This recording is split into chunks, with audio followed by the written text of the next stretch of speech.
श्री स्वामी समर्थ. स्वागत आहे तुम्हा सर्वांचं श्री स्वामी समर्थ कृपा या माझ्या मराठी यूट्यूब चॅनलवर. स्वामी महाराज तुमच्या सर्व चांगल्या इच्छा पूर्ण करोत हीच स्वामींच्या चरणी प्रार्थना करते आणि आज या नवीन व्हिडिओला सुरुवात करते. 12 एप्रिल 2025 वार आहे शनिवार. या दिवशी आहे चैत्र पौर्णिमा.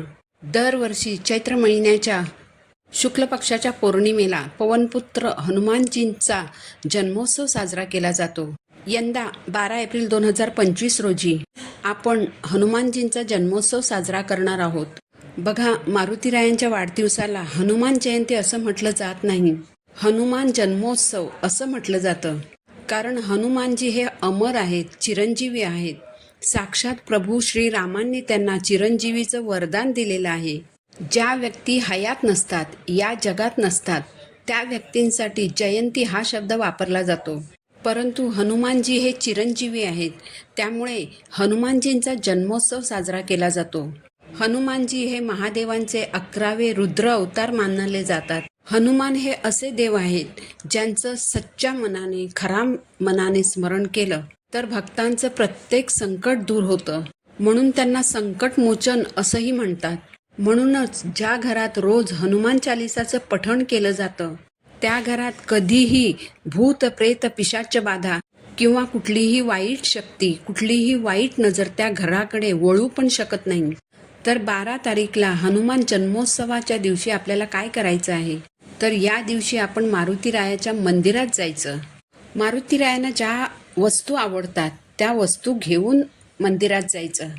मारुतीरायांना कोणत्या वस्तू आवडतात, तर बघा, मारुतीरायांना आवडतं तेल, शेंदूर, काळे उडीद, गूळ, फुटाणे, शेंद्री रंगाचे बुंदीचे किंवा मोतीचूरचे लाडू. तर या सर्व वस्तू घेऊन मारुतीरायांच्या मंदिरात जायचं. बघा, हनुमान जन्मोत्सवाच्या शुभ मुहूर्तावर जर आपण बजरंगबलीची पूजा केली तर आपल्या कुटुंबात सुखसमृद्धी येते आणि सर्व दुःख दूर होतात. कारण मारुतीराया हे संकटमोचन आहेत.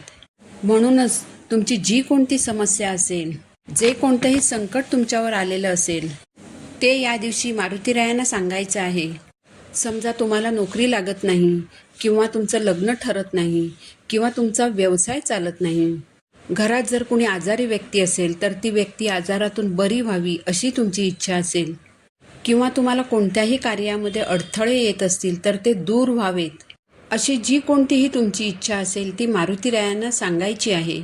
यानंतर चमेलीच्या तेलात शेंदूर मिसळून मारुतीरायांना अर्पण करायचं. काही ठिकाणी याला चोला अर्पण करणं असंही म्हणतात. जर मंदिरामध्ये तुम्हाला तेल मिश्रित शेंदूर मारुतीरायांना लावायची परवानगी असेल तर आवर्जून मारुतीरायांच्या मूर्तीला शेंदूर लावा. जर शेंदूर लावायची परवानगी नसेल तर तुम्ही ते दान करू शकता. जे तेल तुम्ही सोबत नेलं असेल ते तेल तिथल्याच एखाद्या दिव्यामध्ये ओता, किंवा तुम्ही मंदिरात जाताना एक दिवा न्या, वाती न्या आणि मंदिरात गेल्यावर दिव्यात तेल घालून तो दिवा प्रज्वलित करा. यानंतर 11 अख्खे काळे उडीद मारुतीरायांच्या चरणी अर्पण करा. रुईच्या फुलांची माळ, विड्याच्या पानांची माळ मारुतीरायांना अर्पण करा. तुमची जी कोणतीही इच्छा असेल, अडचण असेल, जे संकट तुमच्यासमोर असेल ते मारुतीरायांना पुन्हा एकदा सांगा आणि या संकटातून मला बाहेर पडायला मदत करा अशी प्रार्थना करा.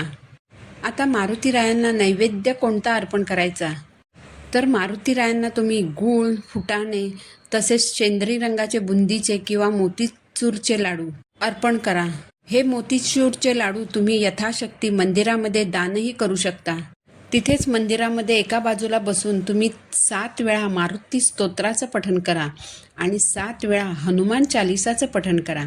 जर तुम्हाला 7 वेळा हनुमान चालिसा आणि 7 वेळा मारुती स्तोत्र पठण करणं शक्य नसेल तर किमान 3 वेळा तरी पठण करायचा प्रयत्न करा. याबरोबरच तुम्ही 1 वेळ तरी रामरक्षा म्हणा. कारण मारुती हे श्रीरामांचे निस्सीम भक्त आहेत. म्हणूनच तुम्ही मारुतीरायांची पूजा करताना श्रीरामांची देखील पूजा करा आणि किमान 1 वेळ तरी रामरक्षा पठण करा. यामुळे तुम्हाला मारुतीरायांचा कृपाशीर्वाद लाभेल. तर 12 एप्रिलला या सेवा तुम्ही हनुमान मंदिरात जाऊन करायच्या आहेत. या सेवा तुम्ही दिवसभरात कधीही करू शकता. तुमच्या आयुष्यात कोणताही त्रास असेल, संकट असेल तर ते या सेवा केल्याने 100% दूर होईल. तर चैत्र पौर्णिमेच्या दिवशी मारुतीरायांच्या या सेवा तुम्ही नक्की करा. तर झालेली सेवा मी महाराजांच्या चरणी अर्पण करते. पुन्हा भेटू नवीन व्हिडिओसोबत. श्री स्वामी समर्थ.